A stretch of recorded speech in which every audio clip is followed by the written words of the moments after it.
never heard her play that fast before. Look at her fingers.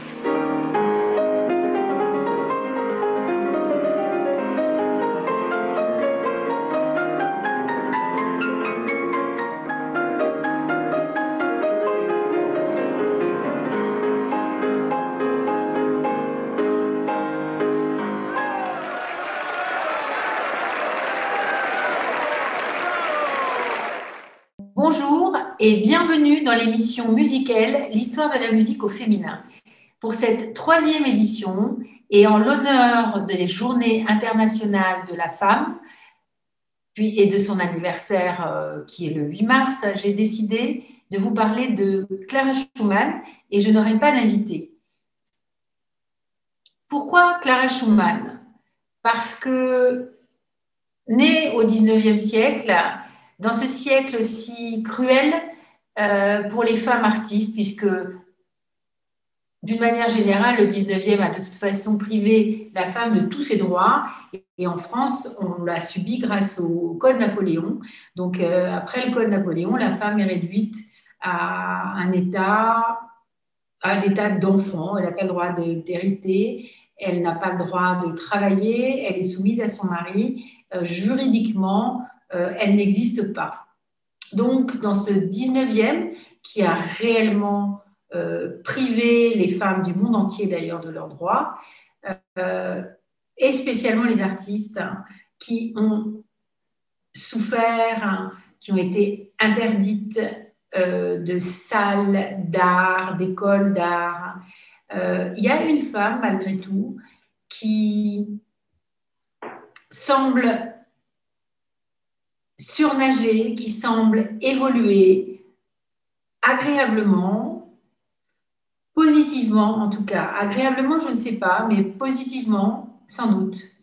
Et qui a une grande force, une grande vitalité et qui est reconnue toute sa vie pour son talent et aimée pour cela. Qui va être indépendante parce qu'elle va travailler de son art. Eh bien, cette femme, c'est Clara Schumann. Clara Schumann, elle a eu l'intelligence, aurait dit Sacha Guitry, de naître chez son professeur, le professeur Wieck, professeur de musique, dont elle est la seule fille.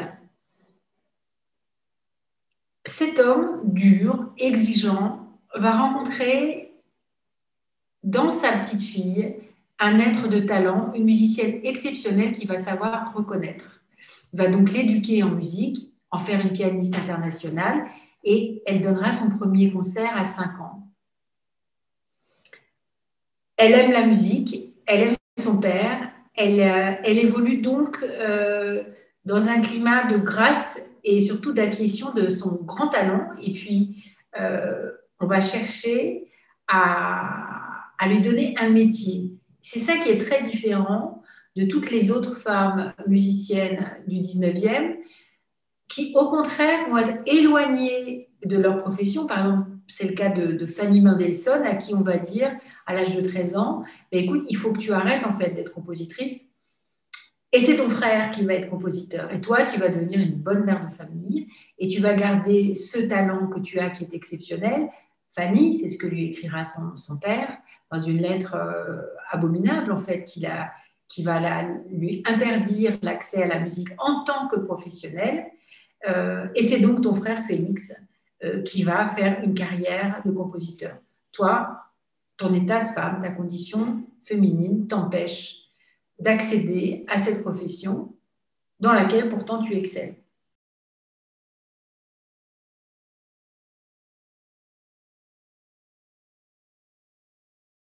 Clara à Robert, Leipzig, le 2 juin 1838. Je suis seule pendant 1 minute. Je l'utilise bien vite pour te dire combien j'ai été ravie de tes dernières lettres. Je tiens à te dire une seule chose. Tu sais que je ne rêve que d'être en 40 pour vivre auprès de toi. Tu n'imagines plus que je puisse changer d'avis. Oh non, tu ne le penses pas si tu m'aimes. S'il m'arrive de douter de toi, ce n'est, je t'assure, que par humilité. Je me dis souvent, comment oses-tu prétendre à un tel bonheur?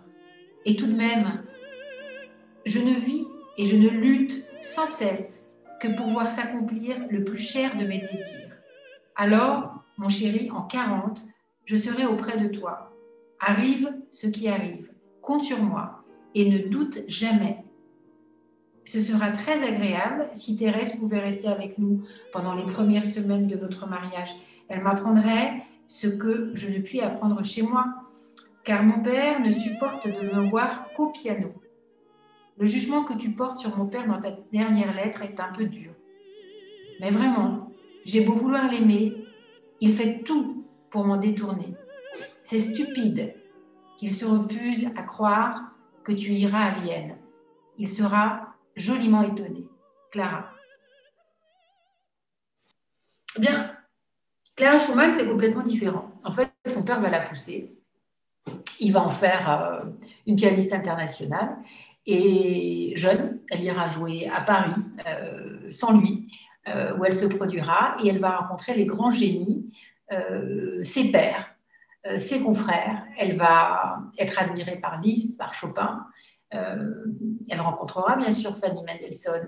Elle participera au fameux jeudi que la sœur du génie Félix va passer sa vie à organiser, qui sont des concerts, des réunions d'artistes célèbres du moment, qui sont les artistes contemporains, les grands novateurs. Clara, tout semble facile pour la petite Clara. Jusqu'au jour où un certain Robert Schumann frappe à la porte de Maître Wieck et demande à être instruit et à devenir pianiste. Alors Robert Schumann, il arrive dans la vie de Clara, il est déjà adulte et sa vocation à lui a été difficile, contrariée. On l'a obligé à faire du droit.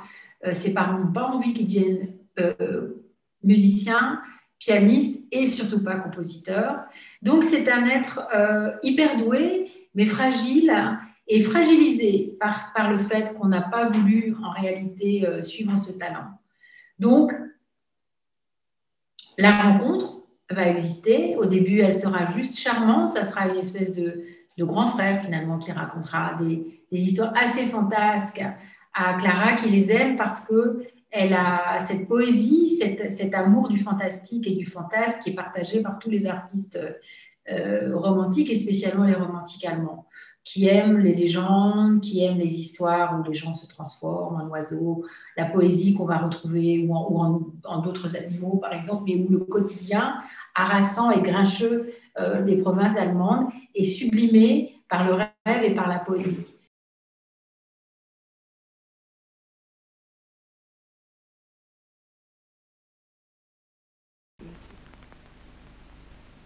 Und nun zum ersten Mal ohne dich. Wirklich, ich fürchte mich ein wenig.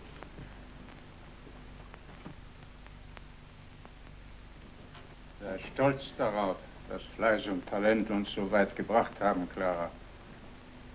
Du wirst mir Ehre machen in Paris, hörst du? Ja, Vater.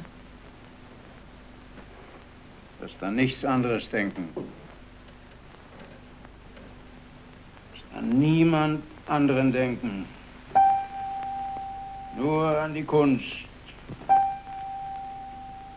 Sie verlangt den ganzen Menschen, mein Kind.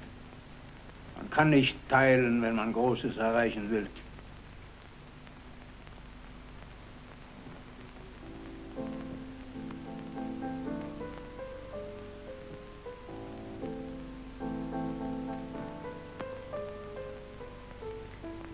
Und das Herz?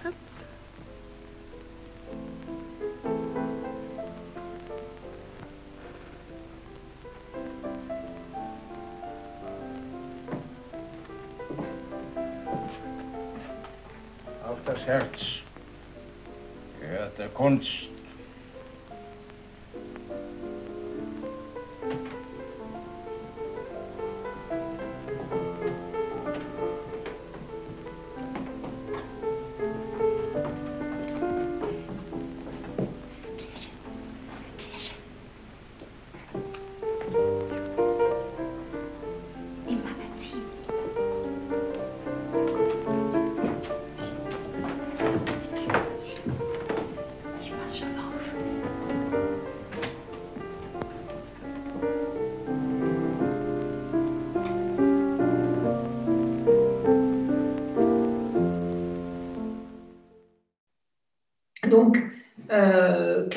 cette époque, elle excelle, elle est plutôt beaucoup plus forte en piano que Robert Schumann, par exemple, et qui lui a une idée plus que saugrenue, puisqu'il a du mal à travailler le quatrième doigt, comme tous les pianistes. Il décide d'inventer une poulie pour lui donner plus d'indépendance, parce que le quatrième doigt est un doigt en fait physiquement peu dépendant, et donc c'est difficile de lui donner cette indépendance. Donc il invente une espèce de poulie pour travailler son quatrième doigt de la main gauche, qui est la main gauche la plus difficile en réalité à rendre virtuose.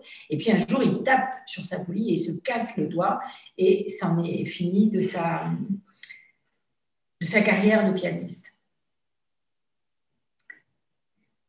Comment exprimer le point de vue de Clara? Je pense que Clara, toute petite, elle est plus jeune que lui, elle est capable de reconnaître immédiatement le talent et la nouveauté du langage de Robert Schumann. Elle est sûrement amusée, elle est sûrement bercée. Alors, leur histoire d'amour, elle est très connue. Ils vont s'aimer. Le père de Clara va refuser cet amour et elle aura l'audace, pour une jeune femme de sa génération, et une volonté telle d'épouser Robert, qu'ils vont aller devant le tribunal pour obtenir le droit de se marier, puisque le père, à l'époque, peut empêcher sa fille d'épouser un parti qu'il va considérer comme mauvais.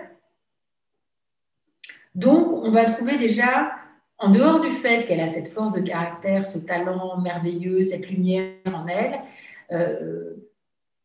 une grande autorité chez Clara, une grande liberté, une grande volonté de mener sa vie comme elle a envie de la mener. Et cet amour énorme qu'elle va ressentir pour Robert Schumann, elle va aller jusqu'au bout de son acte et elle va l'épouser. Alors, l'histoire du couple, elle est belle et triste à la fois, parce que finalement, c'est elle qui va faire bouillir la marmite. Ils vont avoir 6 enfants. C'est elle qui va faire bouillir la marmite parce qu'elle est pianiste, et puis c'est elle qui va décider aussi de jouer les œuvres de Robert. Et Robert, c'est un musicien que nous, on trouve génial, mais à l'époque, c'est quelqu'un dont la musique est jugée parfois difficile ou fantasque. Il a affaire à des critiques qui sont négatives quelquefois. Et c'est donc elle qui va porter cet art.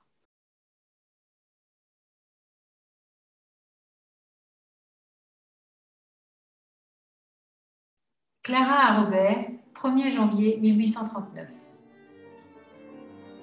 Voilà mon premier baiser dans la nouvelle année, mon cher Robert. L'année passée nous a fait bien du chagrin. Que la prochaine ne soit plus légère. Ta lettre reçue le 1er janvier fut un rayon de soleil. J'étais triste. Je ne sais pas pourquoi. Le voyage que je dois faire me pèse. Que va-t-il m'arriver?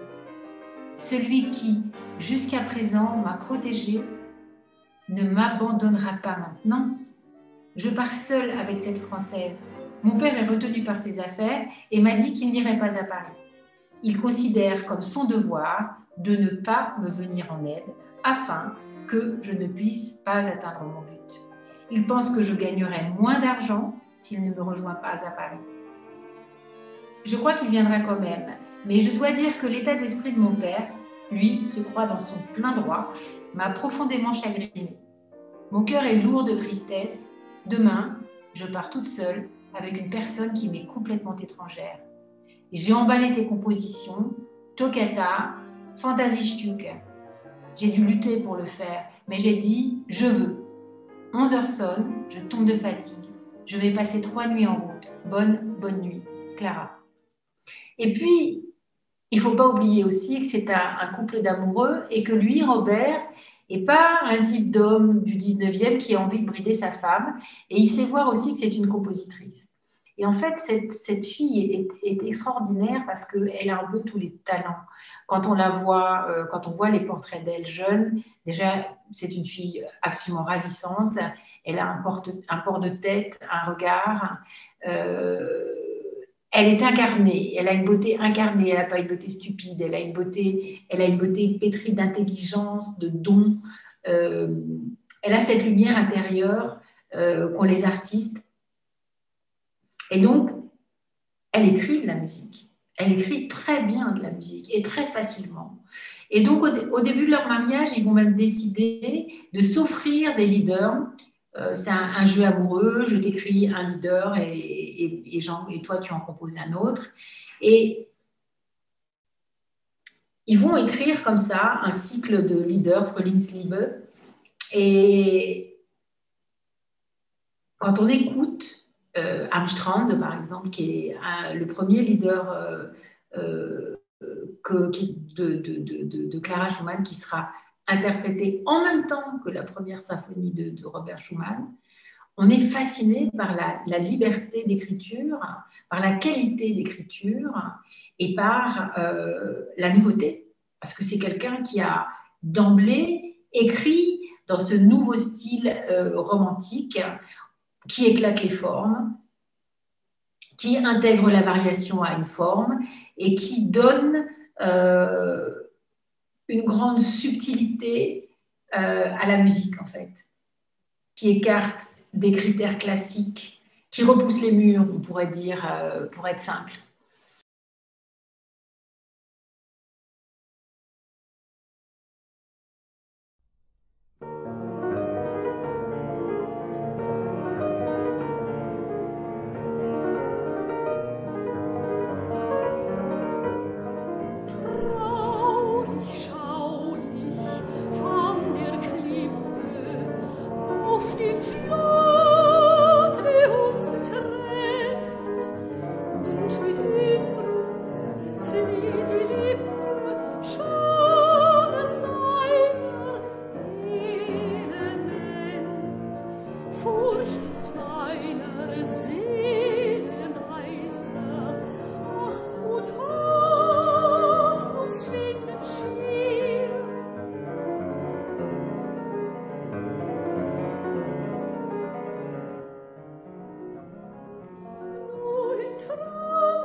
Clara à Robert, lundi 10 février 1940.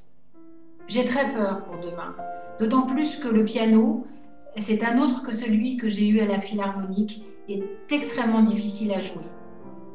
Pourvu que j'arrive à bout de mes morceaux. Et avec ça, je n'ai pas une demi-heure de tranquillité avec ces continuelles visites. Maintenant, laisse-moi gentiment te câliner et raconte-moi ce que tu composes. J'aimerais tant le savoir, je t'en prie, je t'en prie. Un quatuor, une ouverture ou une symphonie? Est-ce un cadeau de noces pour moi? Dis-moi seulement la première lettre. Le temps est doux ici. Moi aussi, j'aimerais rêver, si seulement c'était possible. J'espère que tu ne seras pas trop enfermé chez toi, mon Robert chéri. Tu as besoin de bouger, c'est nécessaire à ta santé, ne l'oublie pas, et ne te surmène pas trop. Pour aujourd'hui, adieu mon cher mari. J'attends à Brême une réponse à cette lettre. Après-demain, je t'écrirai encore à moins que je n'ai tout raté. Alors, je n'écris plus du tout. Ma mère t'embrasse et moi, je te serre dans mes bras. La résignée Clara. Donc, elle a tout. Elle a tout, Clara. Elle aurait même pu dire à l'époque, étant donné qu'elle de toute façon, elle gagnait sa vie en étant pianiste, elle aurait pu dire eh ben, je suis pianiste et compositrice et j'interprète mes œuvres. C'est ce que fera par exemple Cécile Chaminade plus tard. Mais non, parce qu'elle décide que c'est Robert le compositeur. Alors, ce qui est intéressant dans sa personnalité, c'est que c'est elle qui décide. C'est elle qui décide toujours tout. C'est elle qui décide d'être pianiste et de répondre aussi à l'exigence de son père. Peut-être que, voilà, c'est une fille. C'est pas, lui, c'est un grand pianiste, un grand pédagogue. Il n'a pas de fils. Il investit sa fille de la transmission. C'est elle qui doit réussir ce qu'il n'a pas réussi à faire. Donc, Clara dit oui, elle accepte. Elle le fait avec brio. Elle le fait avec passion, elle le fait avec brio. Et puis, elle choisit son époux. Elle choisit un époux plus âgé qu'elle, mais fragile, avec un métier difficile. Elle choisit d'avoir des enfants. Elle choisit d'assumer cette vie de couple. On va dire quelquefois de Robert Schumann que c'est le monsieur de madame, hein, parce que c'est le petit monsieur qu'on a vu venir saluer à la fin du concert, à côté de la grande Clara. Bon, alors, l'histoire la plus célèbre du couple, c'est l'accueil qu'ils vont avoir du jeune Johannes Brahms, qui va venir habiter chez eux, qui est un génie aussi, que Clara sait déceler, sait reconnaître. Et dont on dit que probablement ils ont été amoureux, peut-être même amants. C'est quelqu'un qui va vivre avec eux, c'est quelqu'un qui va beaucoup admirer Clara Schumann, mais une fois de plus, et je le redis, tous les artistes de sa génération admirent énormément Clara Schumann.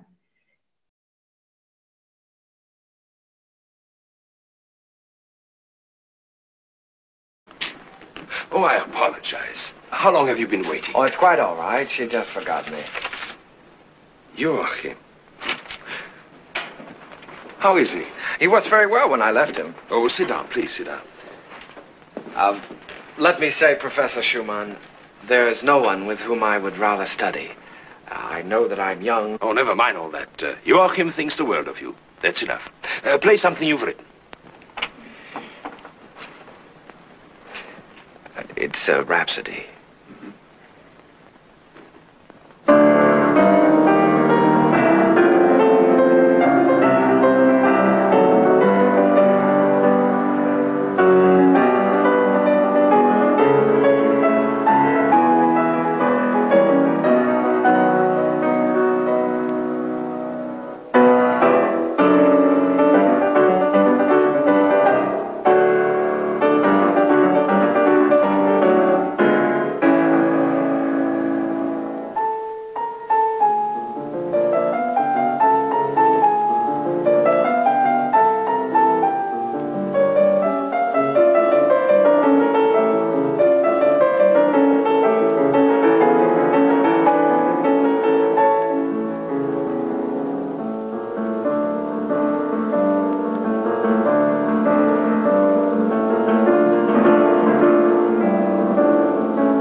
It's my wife.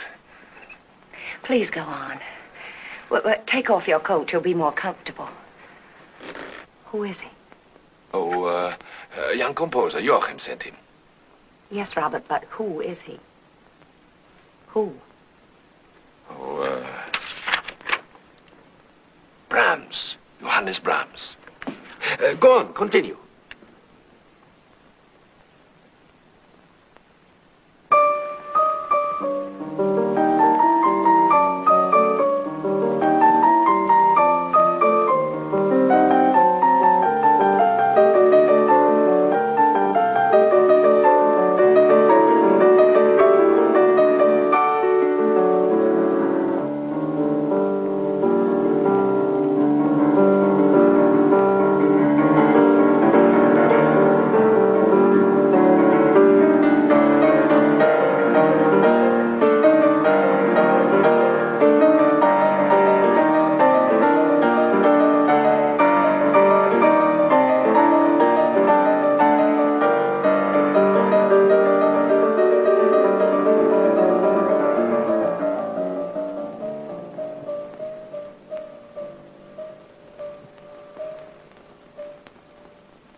wish I could write something like that.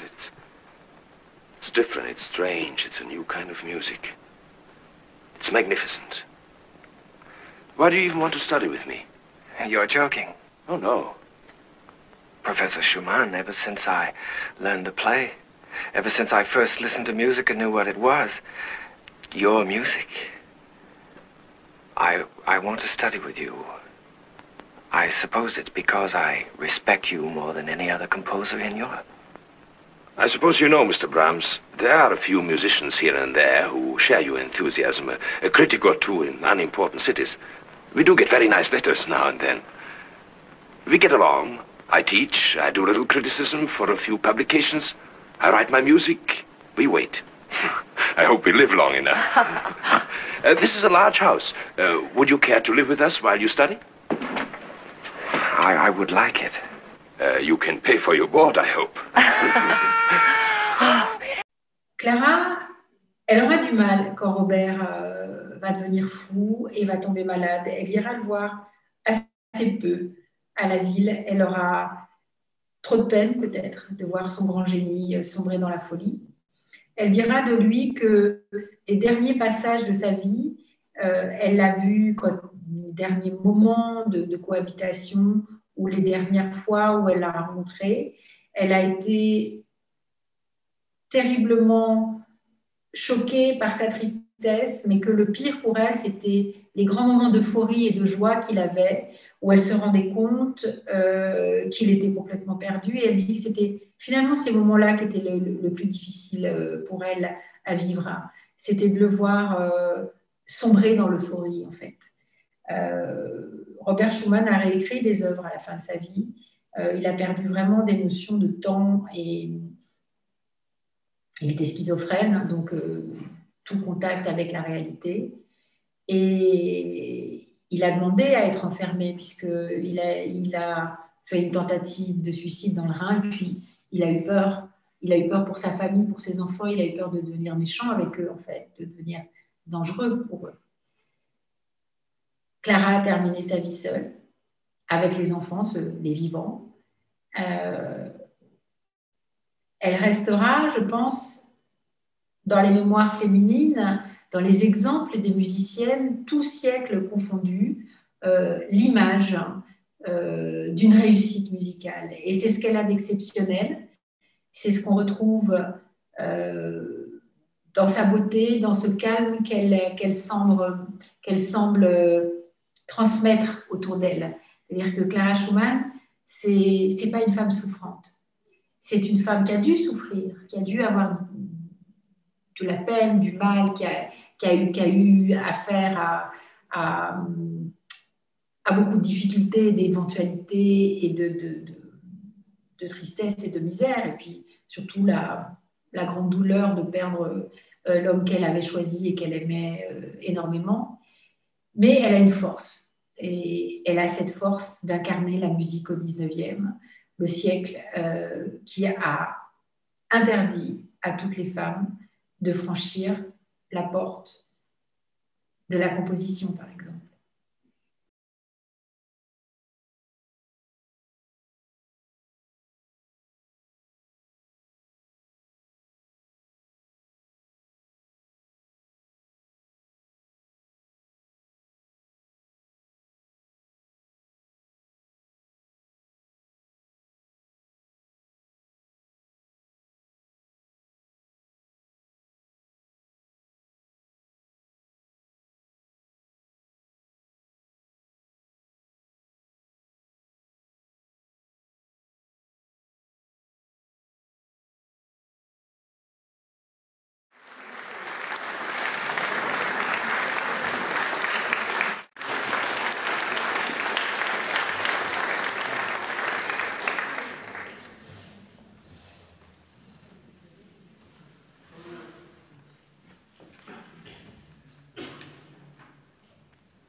Clara à Robert, Hambourg, 12 février 1840.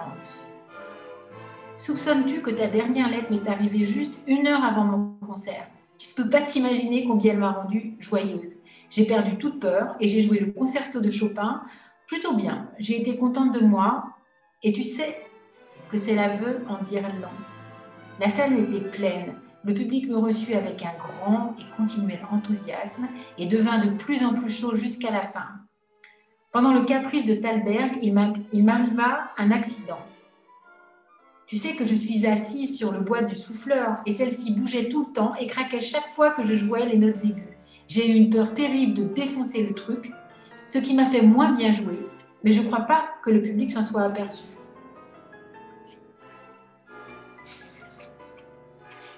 L'Ave Maria que j'ai joué avant le caprice a plu extraordinairement. Je dois avouer que je l'ai bien joué, grâce à ta lettre qui m'était sans cesse présente à l'esprit. Maintenant, je crois t'avoir assez parlé de mon pianotage. Pardonne-moi, j'aime bien t'en raconter long quand je suis contente. Le jour où tu recevras cette lettre, mon second concert aura déjà eu lieu. Il faut que tu saches quand même ce que j'y ai joué. Sonate de Scarlatti, Nocturne de Chopin, Le Roi des Aunes, Fantaisie. Je n'ai plus eu peur. Il y a longtemps que cela ne m'était pas arrivé, sauf de la boîte du souffleur. Je vais l'examiner sérieusement demain. Nous avons eu hier des nouvelles de Barbiel. Il s'intéresse à toi et nous aime beaucoup tous les deux, ce qui me fait toujours plaisir. Et il est un des rares qui te comprennent complètement et te tiennent en haute estime. Il faut que je te remercie très fort de n'avoir affectueusement secoué en me traitant d'hypochondriaque. J'avais dépassé les bornes. Depuis hier, je vais mieux et j'ai repris confiance en moi. Écris-moi bientôt encore aussi gentiment. Je te serre contre moi, mon Robert adoré, toujours avec mon vieil amour, toujours nouveau. Ta Clara. Je t'envoie une petite fleur du bouquet que je portais hier.